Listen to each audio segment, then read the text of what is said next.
हरे कृष्णा।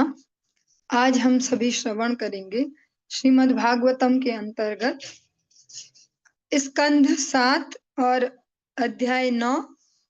इसके अंतर्गत 13 नंबर 13वें श्लोक से आज हम प्रारंभ करने जा रहे हैं।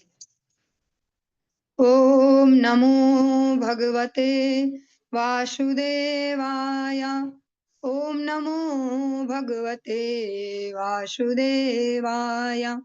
ओम नमो भगवते वासुदेवाय। प्रहलाद महाराज जी के समक्ष भगवान नृसिंहदेव हिरण्यकश्यप का उद्धार करते हैं और जो भी उच्चतर लोक हैं सबके जो अग्र पुरुष हैं वे सभी भगवान की स्तुतियां करते हैं। हमने ये प्रसंग श्रवण किया। अब स्वयं प्रहलाद महाराज जी भगवान की स्तुति कर रहे हैं। क्षेमाय भूतय उतात्म सुखाय चास्य विक्रीडितं भगवतो रुचिरावतारः। हे भगवान, ब्रह्मा इत्यादि सभी देवता आपके निष्ठावान सेवक हैं, क्योंकि वे दिव्य पद पर स्थित हैं। कल हमने ये श्रवण किया है ये श्लोक, और इससे एक और भी हमने श्रवण कर लिया था 14 नंबर भी, जिसमें प्रहलाद महाराज जी कहते हैं कि जो मेरे पिता हैं वो तो शरीर त्याग ही चुके हैं, और जैसे साधु पुरुष भी बिच्छू या सर्प के मृत्यु पर उनको भी संतोष होता है, उनको भी दुख नहीं होता, अरे बेचारा बिच्छू मारा गया, बेचारा सांप मारा गया, ऐसे जो मेरे पिता थे इनके सदृश वो मारे जा चुके हैं, अतः आप अपने इस क्रोध को त्याग दें। इस प्रकार से प्रहलाद महाराज कहते हैं। 15 नंबर श्लोक को आज हम श्रवण करते हैं।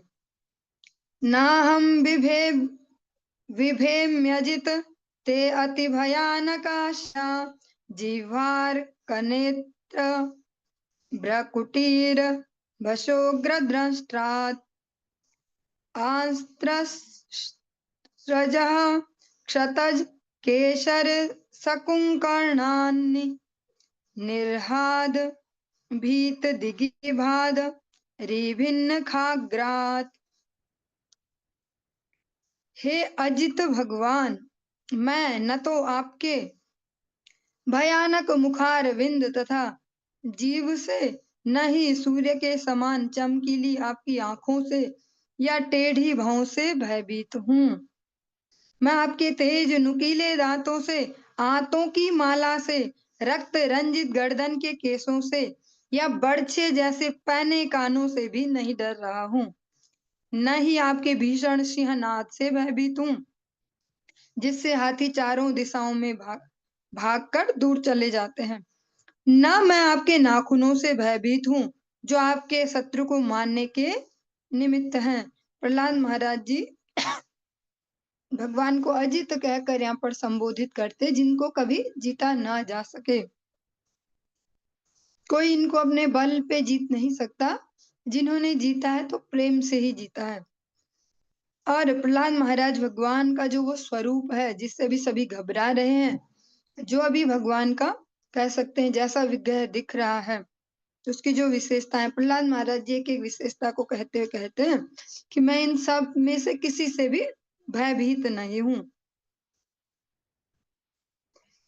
त्रस्तो अस्म्यहं कृपण वत्सल दुःसहोग्र संसार चक्र कदनाद ग्रसतां प्रणीतः बद्धः स्वकर्म भिरुषत्तम ते अग्रिमूलम प्रीतो अपवर्ग शरणम हृदयसे कदानु।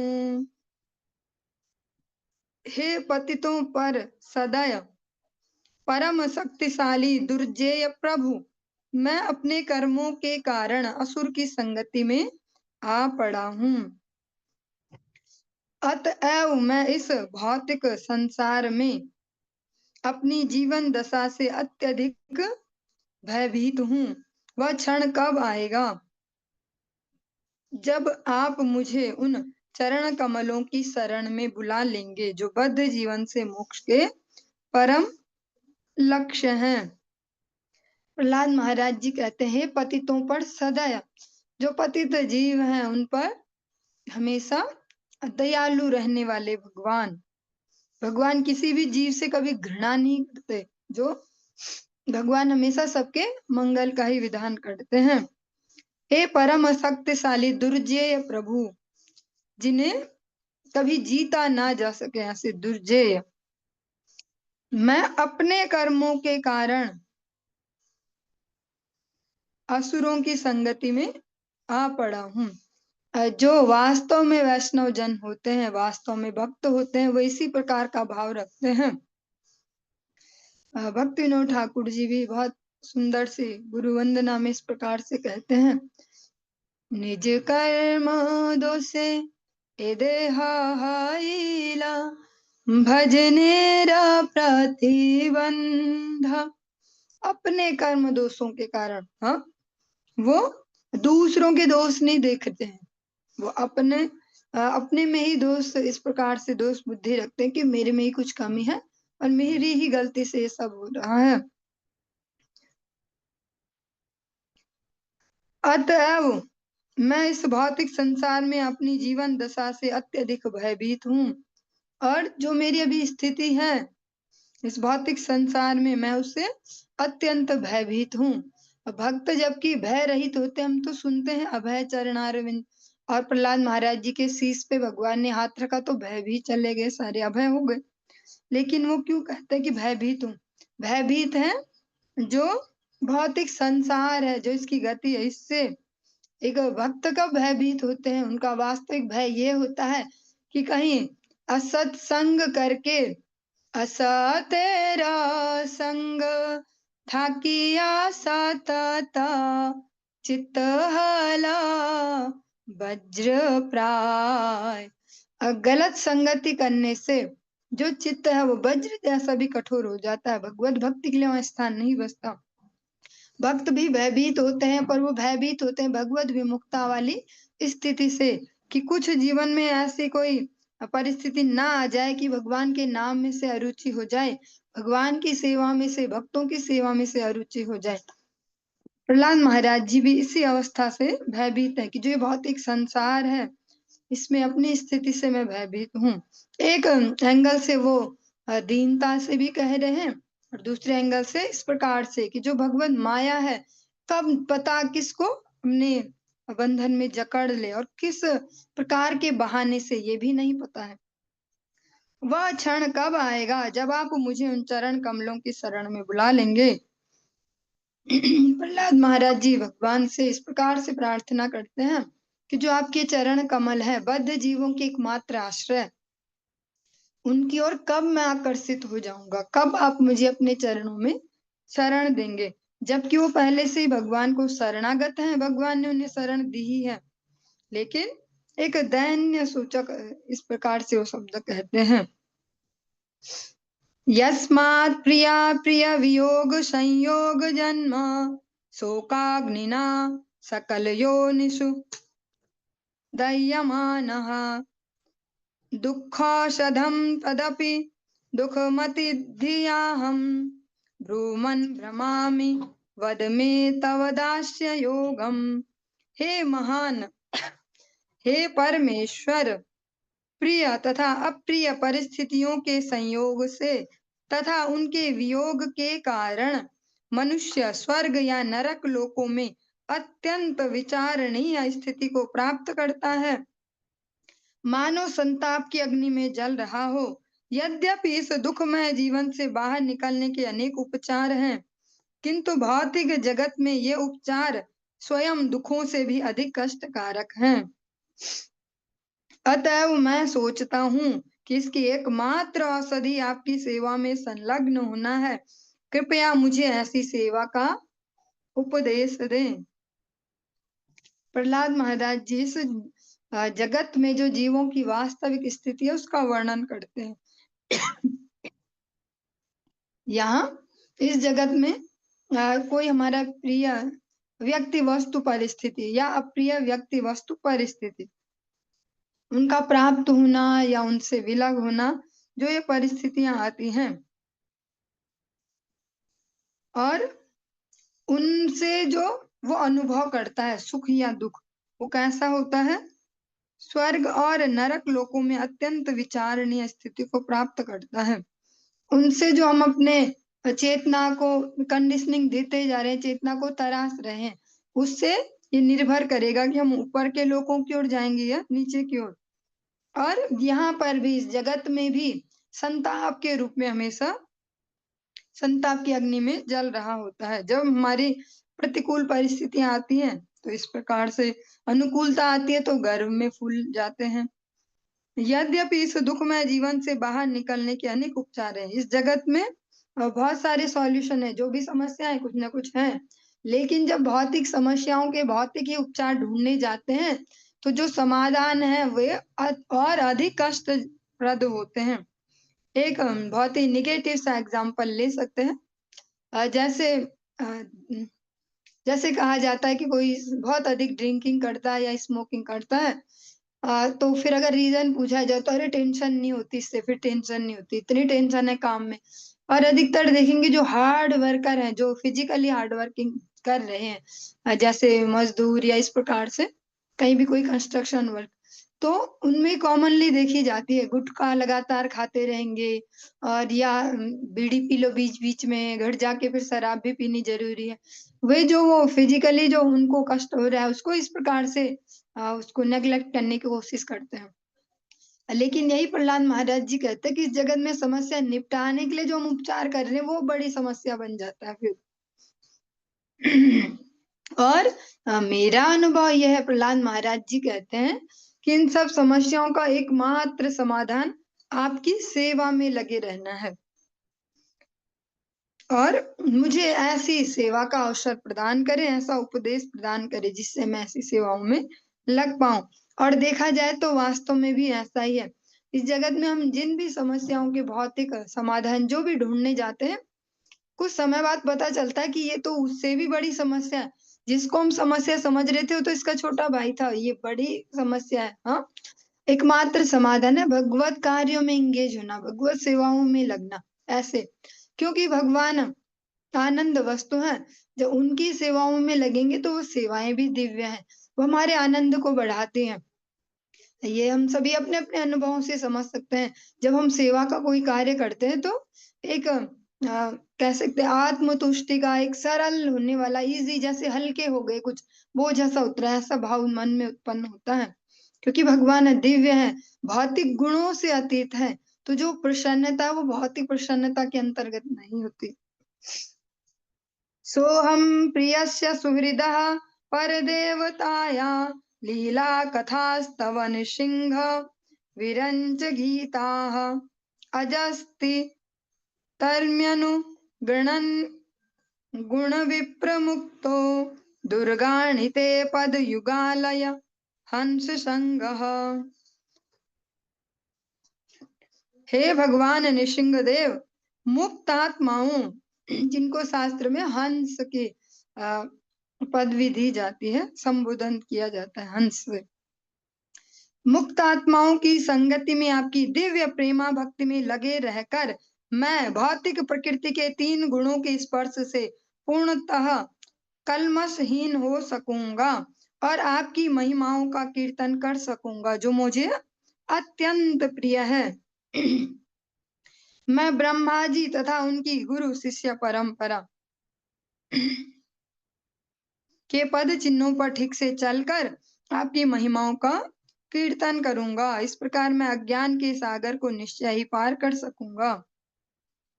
यहाँ पर ब्रह्मा जी का उल्लेख है, लेकिन इसमें चारों ही आचार्य आएंगे, चाहे वो शिव जी हैं, चाहे वो सनकादिक हैं, लक्ष्मी जी हैं, इनकी परंपराओं में चल के भगवत सेवा करना। प्रहलाद महाराज जी कहते हैं जो मुक्त आत्माएं, मुक्त जीव हैं, और मुक्त जीव बहुत लिमिटेड ही इस जगत में आते हैं, भर भर के मुक्त जीव नहीं है इस जगत में।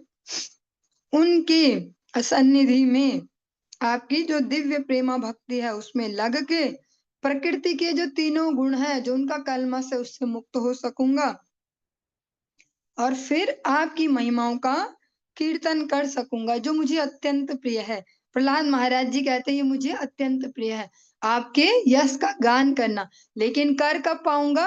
जब हृदय में कलमश नहीं होगा। कलमश धुलेगा कैसे धुलेगा? जिनके हृदय में कलमश नहीं है उनकी सन्निधि से।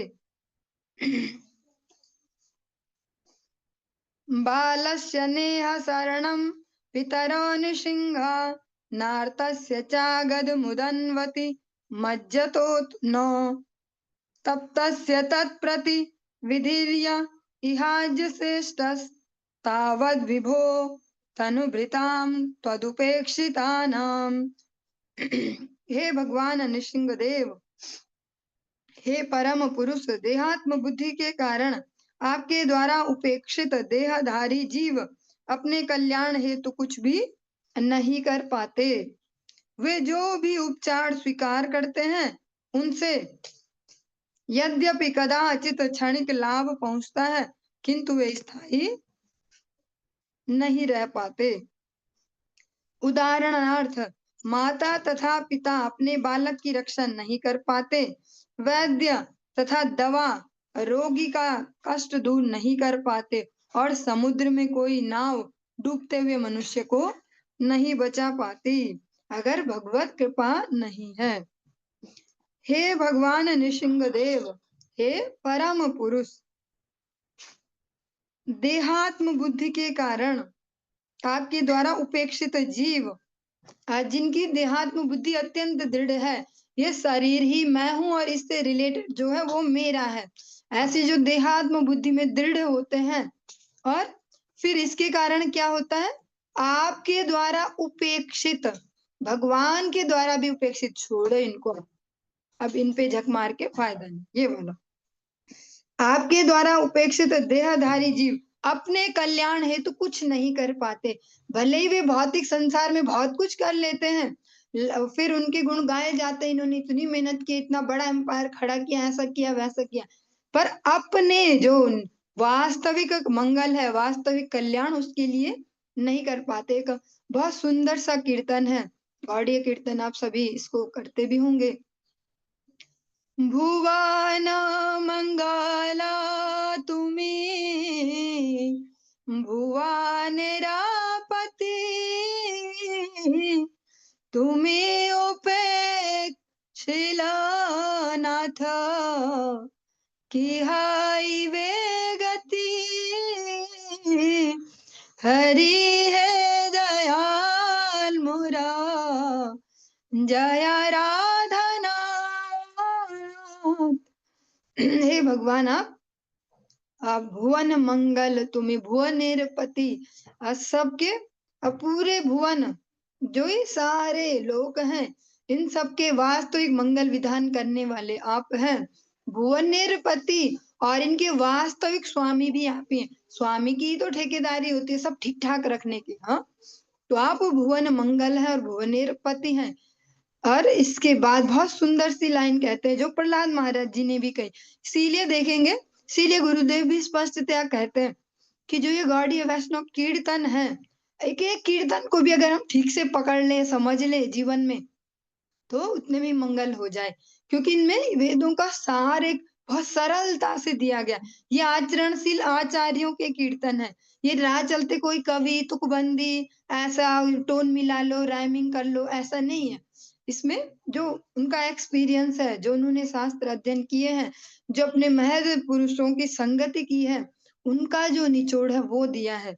प्रहलाद महाराज जी भी यहाँ यही कह रहे हैं कि आपके द्वारा उपेक्षित होने के कारण अपने मंगल को नहीं कर पाते वो, और यही यहाँ पर भी कहा जा रहा है कि तुम्ही उपेक्षिल नाथ की है वे गति, आप ही जिसकी उपेक्षा कर दो, आप ही जिसको बोल दो अब छोड़ो, देखना ही नहीं इसकी ओर, अब इसको रहने दो, मरो तुम ऐसे, जिसकी आप ही उपेक्षा कर दो कि है वे गति, फिर उसकी क्या गति होने वाली है।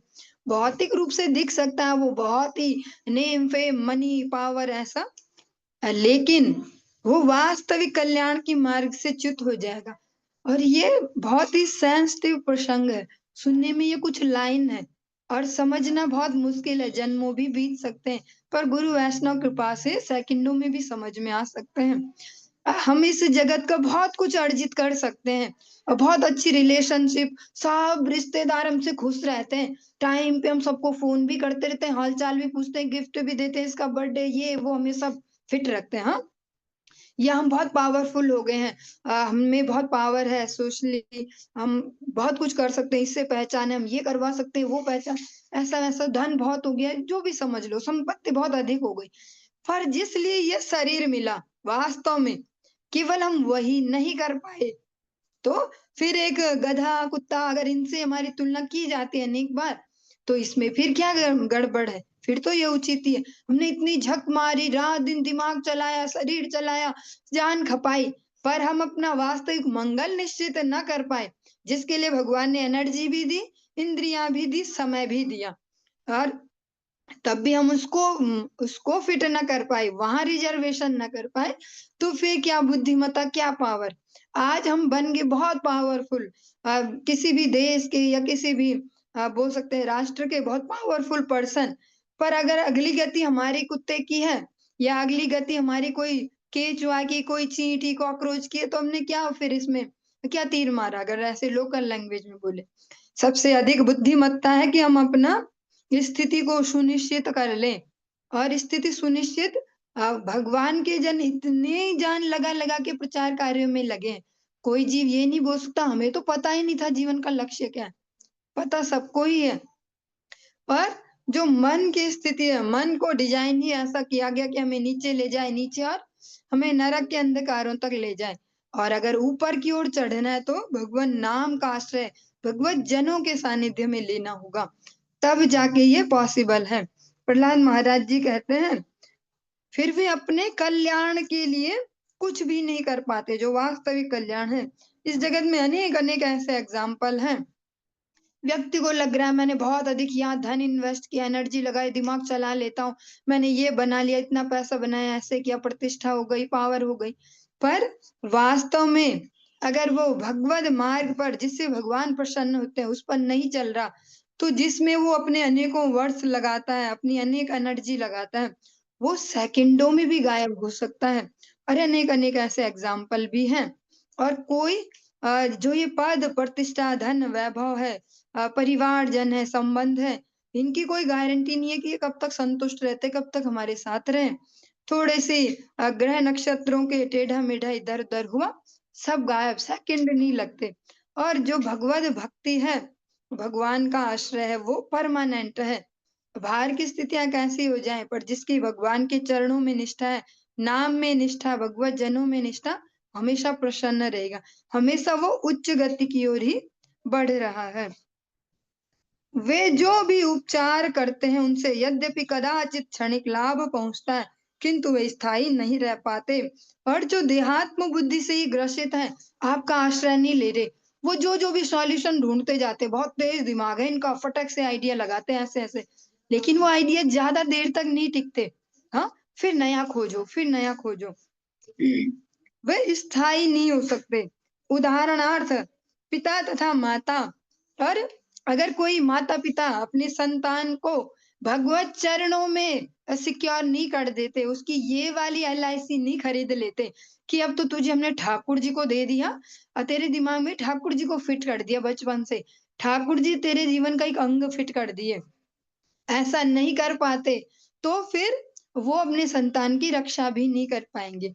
हम धन से उन्हें सुरक्षित करने की सोचते हैं, अनेक-अनेक प्लान्स लें या उन्हें उनका जो भी ऑक्यूपेशन है, धन कमाने का ज़रिया, उसमें फिट करने की सोच लेते हैं। अब ठीक है, हमने सेट कर दिए बच्चे, लेकिन अगर मति है, जो सबसे इम्पोर्टेंट है ये मति, ये भगवत चरणों में नहीं लगा दी उनकी, हमने अपना प्रयास नहीं किया। भाग्य हो सकता है किसी जीव का कि इतना ही दुर्बल हो कि लगा-लगा के भी नहीं लग रहा हो। लेकिन अगर हमने प्रयास नहीं किया भगवत चरणों में मति लगाने के लिए, तो वो फिर कैसे भी सिक्योर नहीं है। क्योंकि जो कुछ भी हम सिक्योर कर रहे हैं ना उसका, शरीर की आयु, धन, पद, पैसा, संपत्ति, वो सब के वास्तविक स्वामी भी भगवान हैं और परम नियंता भी भगवान है। और जो ये भौतिक सिस्टम भी चल रहा है इन चीज़ों को कंट्रोल करने वाले, चाहे वो ग्रह नक्षत्र हैं जो भी, वे भी भगवान के सेवक जन हैं। हम स्पष्टतया श्रवण करते आ रहे हैं। तो वे भी भगवान के ही गाइडलाइन में चल रहे हैं। भगवान के चरणों में सिक्योरिटी नहीं दी, वहां फिट नहीं किया, तो ये सब कुछ भी फिर परमानेंट नहीं है। फिर हम कितना ही जोड़ के चले जाए, अगली 7 पीढ़ियां चैन से खाएं, लेकिन 7 सेकंड नहीं लगेंगे उसको गायब होने में। अनेक बार हम ये प्रैक्टिकली देख रहे हैं, विश्व में अनेक अनेक स्थानों पर प्राकृतिक आपदाओं के रूप में कहीं बम विस्फोट हो रहे हैं, युद्ध हो रहे हैं, कैसे भी सेकंड नहीं लगते इस सबको जाने में। ये सुनने में जैसा लग रहा है, समझ पाना थोड़ा-सा मुश्किल है, और समझ थोड़ी देर के लिए समझना और लॉन्ग टाइम समझना बहुत डिफरेंस है। ये जो भी हम अर्जित करते हैं, जहाँ-जहाँ भी हम अपनी एनर्जी खपाते हैं दिन-रात, वो सब कुछ भी भगवान की कृपा से ही रह पाता है। भगवान की कृपा नहीं है तो सेकंड नहीं लगते जिनमें वर्षों खपाए, पीढ़ियों ने मेहनत की, दादाजी ने बिज़नेस शुरू किया, फिर पिताजी ने, फिर बच्चा, अब तो इनके ठाठ आ गए, हाँ, ऐसे। पर वो ठाठ जाने में सेकंड नहीं लगते, अगर भगवत कृपा ना हो। प्रहलाद महाराज जी कहते हैं, फिर अगर भगवत कृपा नहीं है, तो माता-पिता अपनी संतान की रक्षा नहीं कर सकते, और दवाई और डॉक्टर दोनों मिलके रोगी को नहीं बचा सकते। बहुत अच्छी दवाई है, बहुत अच्छे डॉक्टर हैं, पर अगर भगवत कृपा नहीं है तो उनको बचा नहीं सकते। नाव डूबतों को बचाती है, लेकिन भगवान की कृपा ना हो, तो वो नाव भी उस मनुष्य को, डूबते मनुष्य को बचा नहीं सकती। फाइनली सब कुछ भगवान के ही हाथ में है। इसको हम प्रैक्टिकल जीवन में ऐसे प्रयोग कर सकते हैं कि हम जो भी एक्टिविटी कर रहे हैं, जो भी इसमें सारी ही आ रही हैं, भगवान को केंद्र में रख के ठाकुर जी को दिखा के तो फिलहाल करें, ठाकुर जी देखो, मैं ऐसा करने जा रहा हूँ या ऐसा विचार बन रहा है, हाँ? भगवान को दंडवत करें। थोड़ी देर ये जो 2-4 मिनट हम ये करेंगे, उससे एक पेशेंस लेवल भी आएगा, और फिर भगवान हमें उस प्रकार से ददामि बुद्धि योगम वैसा देंगे, हमारे लिए वैसी परिस्थितियाँ कर देंगे।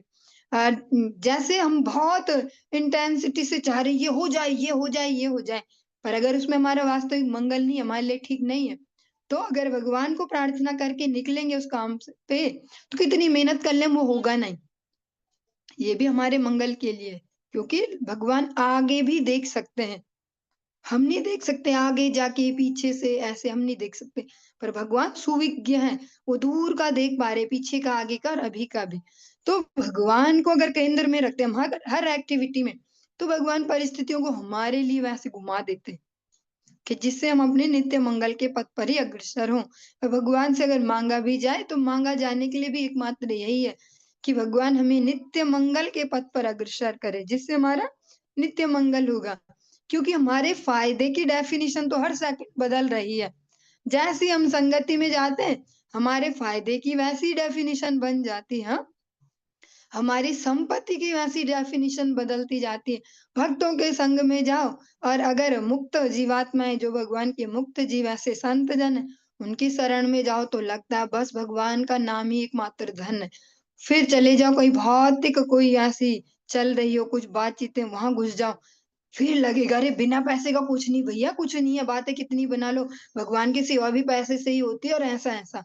फिर उस प्रकार के जैसे-जैसे हम संगति में जाएँगे, और मेनली है जो हमारा वास्तविक फ़ायदा है वो भगवान ही जानते हैं।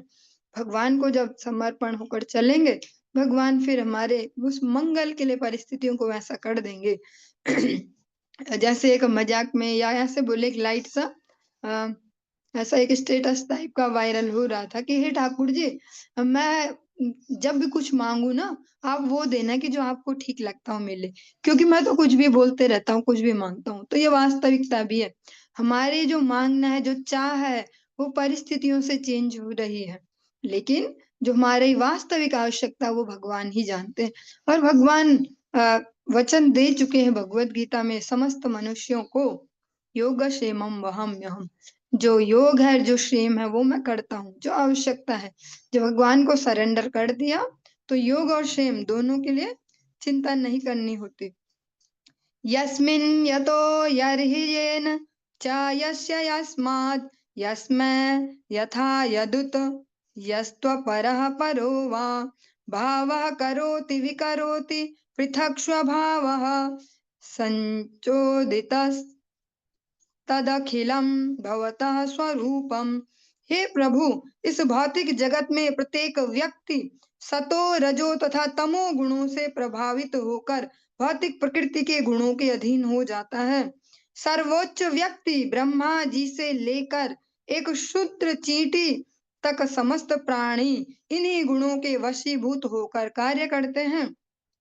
अतएव इस भौतिक जगत के सभी व्यक्ति आपकी शक्ति के वशीभूत हैं। वे जिस कारण से कर्म करते हैं, जिस स्थान में कर्म करते हैं, जिस काल में कर्म करते हैं, जिस पदार्थ के कारण कर्म करते हैं, जिस जीवन लक्ष्य को उन्होंने अंतिम मान रखा है तथा इस लक्ष्य को प्राप्त करने की जो विधि है, ये सभी आपकी शक्ति के अभिव्यक्ति के अतिरिक्त कुछ भी नहीं है। निस्संदेह चूंकि शक्ति तथा शक्तिमान अभिन्न होते हैं, अतः वे सब आपकी ही अभिव्यक्तियां हैं। जो अभी हम डिस्कस कर रहे थे वही प्रैक्टिकली प्रहलाद महाराज आगे विस्तार करते हैं कि जो ब्रह्मा जी को भी इस जगह लाया गया, हाँ, और एक क्षुद्र सी चींटी, लेकिन ब्रह्मा जी हमारे जैसे प्रभावित नहीं होते सतो रजो तमो गुण से। हमने तो कोई अच्छा सा कुछ ऐसे अपनी इंद्रियों को विचलित करने वाला कोई दृश्य देखा, तुरंत मन हिल गया, मन में कुछ होने लग गया, वाइब्रेशन। ब्रह्मा जी को ऐसे नहीं होता, किसी को भी देखा और कोई फीलिंग आ गई, हाँ। तो ब्रह्मा जी ऐसे प्रभावित नहीं होते, सतो रजो तमो उनका अलग लेवल है। तो हम यहाँ पर ये भी सावधानी लेते चलेंगे कि ब्रह्मा जी हमारी वाली कैटेगरी के नहीं। वो एक कह सकते हैं प्रहलाद महाराज एक एक्सट्रीम वाली लिमिट भी बता रहे हैं और एक सबसे मिनिमम डाउन वाली लिमिट भी बता रहे कि ये सब कुछ ही सतो रजो तमो इन गुणों के अधीन चल रहा है। इसको कैसे समझ सकते हैं व्यवहारिकता से जीवन में? दो व्यक्तियों के बीच झगड़ा होता है, उसका मेन रीजन क्या है? उनके गुणों का अंतर। एक अगर सतो में है, एक रजो में, तो भी उनकी नहीं बनेगी। रजो तमो वाले मिलेंगे वो भी नहीं, और तमो तमो वाले मिल जाए उनकी मिल जाएगी, उनकी सही पटेगी आपस में। रजो तमो भी मिल रहे तो झगड़ा होगा भयंकर लेवल का। ऐसे ये जो गुण है इनसे ही सब चल रहा है यहाँ आपस के, जो चाहे वो व्यवहार है चाहे जो भी कार्य चल रहे हैं। समस्त प्राणी इन्हीं गुणों के वशीभूत होकर कार्य करते हैं और इस जगत के सभी व्यक्ति आपकी शक्ति के वशीभूत हैं। जो वो कर्म कर रहे हैं, जिस समय कर रहे हैं और जिस जगह कर रहे हैं और जिस लिए कर रहे हैं, वो सब कुछ भी आपके कंट्रोल में है। प्रहलाद महाराज जी कितने अच्छे से हमारे लिए इसको एक्सप्लेन कर रहे हैं। श्रीमद् भागवतम जब हम श्रवण करते जा रहे हैं तो और अच्छे से मन में फिट नहीं हो रहा कि ये तो बहुत जरूरी है हमारे लिए सुनना, और भी सुनना चाहिए। हाँ, इसमें नए नए और प्रैक्टिकल टिप्स आ रही हैं। एक हो गया ऊपर ऊपर से हवाबाजी, ऐसे भक्ति कुछ होती है आध्यात्मिकता, और एक उसको प्रैक्टिकल धरातल पर समझना, जीवन में अप्लाई कैसे करें उस फॉर्मूले को समझना। प्रहलाद महाराज जी कह रहे हैं ये सारी चीजें, चाहे वो कर्म है, चाहे वो जो लक्ष्य है पदार्थ जिसको लेके किया जा रहा हो कर्म, चाहे वो समय हो, ये सब कुछ ही तो आपकी शक्ति के अधीन है। और जिस जीवन लक्ष्य को उन्होंने अंतिम मान रखा है, और जिस जो भी हम गोल बनाते हैं, जो इस जगत में हमें बचपन से ही सिखाया जाता है। कोई भी स्कूल में आते थे जिनको सो कॉल्ड कुछ बड़ा आदमी बोलते हैं, एक एक क्वेश्चन पूछते थे, हमेशा से याद है, बेटा आप लोगों का क्या गोल है, आप क्या बनेंगे, आपका क्या एम है, ऐसा ऐसा।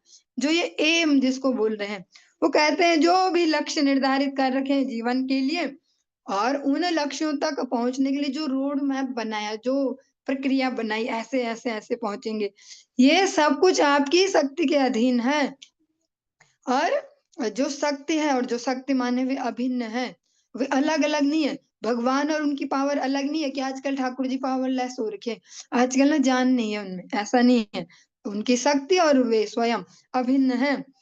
तो अतः प्रहलाद महाराज जी कंक्लूजन में कहते हैं अतः वे सब आपकी ही अभिव्यक्तियां हैं। कुल मिला के सब कुछ आपके ही तो हाथ में, फाइनल जो रिमोट है, जो मेन स्विच है वो आपके ही हाथ में, भले इस जगत में कैसा भी दिख रहा है।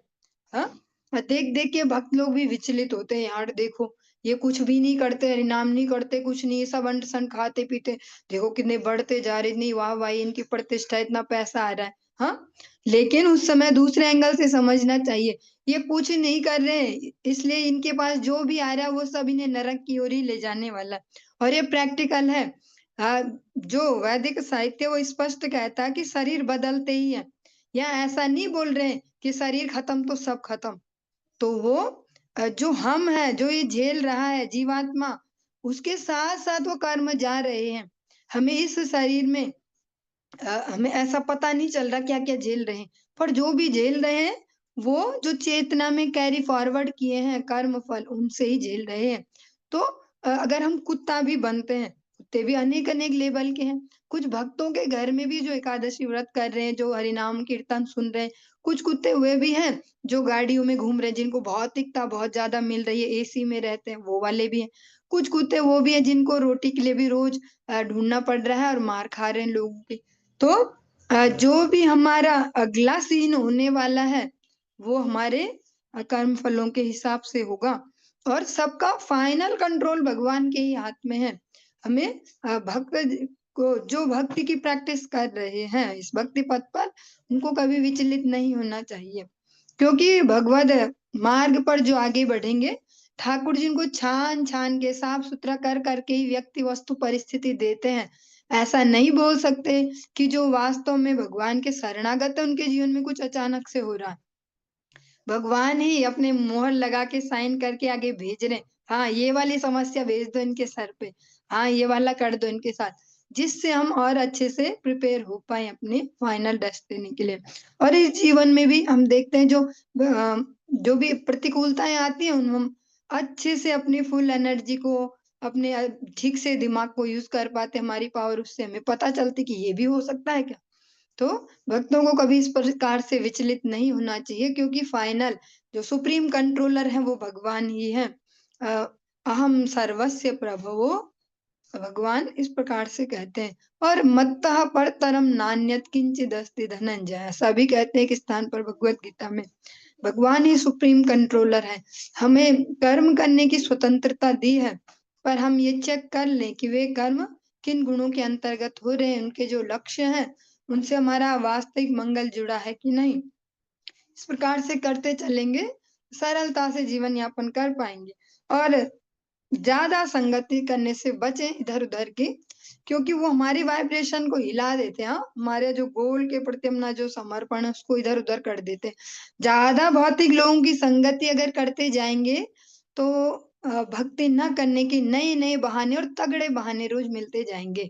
सच में ऐसी परिस्थितियाँ आती जाएँगी, देखो आज तो इतनी बड़ी मुसीबत हो गई, वहाँ ही जाना पड़ा, ये कैसे करते हैं माला, हाँ, आज तो हो ही नहीं पाया। फिर दूसरे दिन कोई और बड़ी आएगी। ऐसे बढ़ते चले जाएगा। तो इस सब के लिए आवश्यक है भौतिक संगति जितना कम से कम की जाए क्योंकि असत संग को त्यागने को तो आचार्य वर्ग भी कहते हैं। रूप गोस्वामी जी स्पष्ट अपने उपदेशामृतम में कहते हैं संग त्यागात। स्पष्ट कहते हैं वो ये नहीं बोल रहे हाँ अच्छा-अच्छा करते चलो और हो जाएगा। गलत चीज़ का फ्लो भी तो रोकना पड़ेगा। कोई बर्तन में या कोई नाली है, हाँ? और उसमें कचरा भी जाते जा रहा, पानी भी बहाते जा रहे, तो साफ कभी नहीं होगी। कचरा जहाँ से घुसते जा रहा है, वो गंदा पानी, वो उसकी जो उसका जो जाना है, उसको रोकना पड़ेगा। फिर शुद्ध जल डालेंगे, तो एक दिन अवश्य साफ होगी। और अगर हम जो अनावश्यक भौतिक संगति करें, जितनी परम आवश्यक है कि हमारे जो कार्य हैं, उनसे रिलेटेड जिन लोगों से मिलना पड़ता है, बातचीत, वो अलग है। पर हम मज़ा लेने लग गए हैं अगर भौतिक संगतियों में अ, तो फिर हमारे लिए बहुत बड़ी सज़ा का कारण बन सकता है और फिर मानसिक क्लेश मिलेंगे।